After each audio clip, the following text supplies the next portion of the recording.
Hello good evening viewers, कैसे हैं आप लोग। स्वागत है आपका शेयर बाजार ज्ञान की एक और वीडियो में। और आज की इस वीडियो में हम बात करने वाले हैं जी एंटरटेनमेंट एंटरप्राइजेज लिमिटेड जील के शेयर के बारे में। जील 278.95 और जो फ्राइडे का क्लोजिंग था वो काफ़ी इंपॉर्टेंट है मेरे हिसाब से। 0.3% ऊपर जो है बंद हुआ है। It is looking actually very good on the charts. अगर फंडामेंटल्स की बात कम करें और चार्ट्स की बात ज़्यादा करें तो इस टाइम पे जील से बेटर टेक्निकल चार्ट्स कम ही शेयर्स के मुझे दिखेंगे। फंडामेंटल्स की बात मैं कम क्यों कहने करने के लिए कहता हूँ उसके बारे में भी आगे डिस्कस करूंगा आपसे। अगर आप लोग चैनल पर नए हो तो आप चैनल को प्लीज़ सब्सक्राइब कीजिए ताकि रोज़ आने वाली जो वीडियोस हैं वो आपको लगातार मिलती रहें। तो सबसे पहले बात करेंगे टेक्निकल चार्ट्स की जो अच्छे लग रहे हैं यहाँ पे। बेसिकली जो जील के अंदर में चीज़ अच्छी है that is if you concentrate on these last 10-15 candles. मैं वीकली चार्ट्स यूज़ कर रहा हूँ, एक कैंडल एक हफ्ते को रिप्रेजेंट करती है। तो जील के अंदर में सबसे अच्छी चीज़ जो इन इस पर्टिकुलर ब्रैकेट के अंदर में है ना वो है सेलिंग एब्जॉर्प्शन। सेलिंग एब्जॉर्प्शन का मतलब क्या होता है?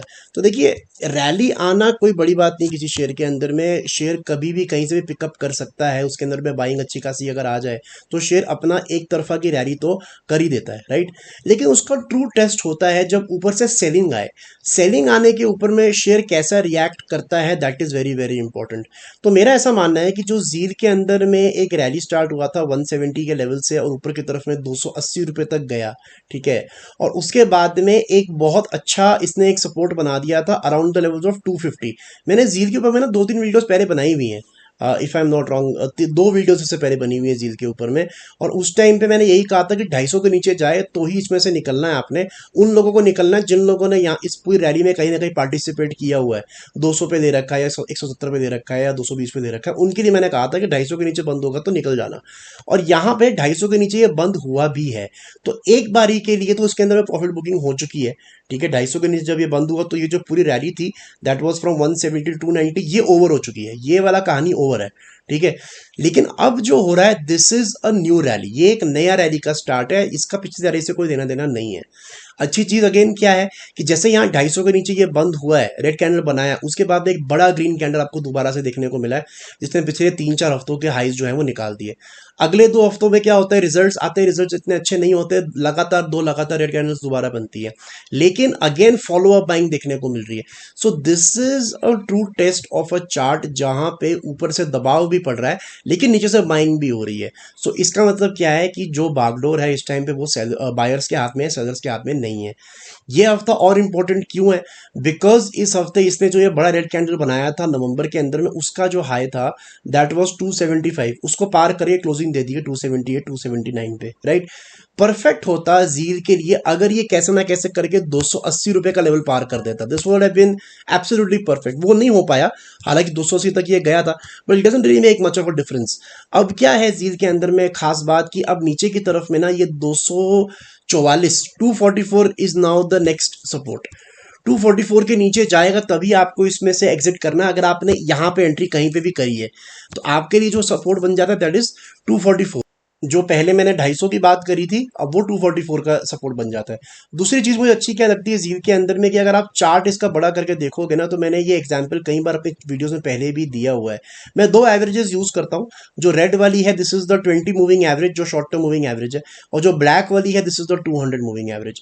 जब भी हिस्टोरिकली कोई सा भी chart weekly daily hourly, crypto का ले लो, कमोडिटी का ले लो, जब भी 200 और 20 मूविंग एवरेज के बीच का गैप कम होता है ना, वहां से एक नए रैली का हमेशा शुरुआत होता है, ये आप ध्यान रखना। और जब भी ये गैप बड़ा हो जाता है तो जो भी एग्जिस्टिंग ट्रेंड होता है वो थोड़े टाइम के लिए पलटता जरूर है। और वही चीज हमारे को यहां होते हुए नजर आ रही है। ये जो गैप 2013 में बना था ना, ये 2023 में दोबारा से बन रहा है 10 साल बाद। So that's why I think मैंने ये वीडियो की स्टार्टिंग में इसीलिए बात कही कि जील से बेटर टेक्निकल चार्ट्स शायद ही किसी शेयर के होंगे इस टाइम पे। सो ये चीज अच्छी है। फंडामेंटली मैं ज्यादा फैन नहीं हूँ जील का, बिकॉज अर्निंग उस हिसाब से नहीं है, बहुत महंगा वैल्यूएशन है। 109 का पी मल्टीपल पे शेयर चल रहा है। और 109 के पी मल्टीपल पे इसीलिए नहीं चल रहा है क्योंकि शेयर बहुत भाग गया है। ये इसीलिए चल रहा है बिकॉज शेयर तो भागा है लेकिन प्रॉफिट पीछे फॉलो अप नहीं हुआ है। अगर आप देखोगे तो पिछले 4 क्वार्टर के रिजल्ट जो आए उनमें से 2 पॉजिटिव है 2 नेगेटिव है। सो यहाँ पे जील को अगर प्रॉफिट करना है, it has to come back into this category, जहाँ पे ये हर क्वार्टर 300-400 करोड़ का प्रॉफिट करे, ताकि साल का 1000-1200 करोड़ का प्रॉफिट हो, तब ये पी मल्टीपल थोड़ा नीचे आएगा। वरना इन वैल्यूएशंस पे निवेश करना I don't really recommend. Technically आप जरूर इस पे निवेश कर सकते हो, लेकिन टेक्निकली निवेश करने का एक ही शर्त होती है कि आपको स्टॉप लॉस फॉलो करना पड़ता है, जो मैंने बता दिया आपको 244। ऊपर की तरफ में I still feel once it crosses 285, तब आपको इसके अंदर में एक नया रैली देखने को मिलेगा जो उसको 300 तक ले जा सकता है, 300 के ऊपर भी ले जा सकता है। सो थोड़ा रेजिस्टेंस है अभी, 300 का भी है, 285 का भी है, लेकिन all in all the chart looks really really good. तो दोस्तों ये था मेरा आज का video on Zeel. I hope आपको लॉजिकल लेवल्स जो है वो क्लियर आउट हो गए। कोई सवाल है आपका तो आप कमेंट सेक्शन में ज़रूर डालें। मैं मिलूंगा आपसे अपनी अगली वीडियो में, तब तक आप अपना ख्याल रखें। All the best guys.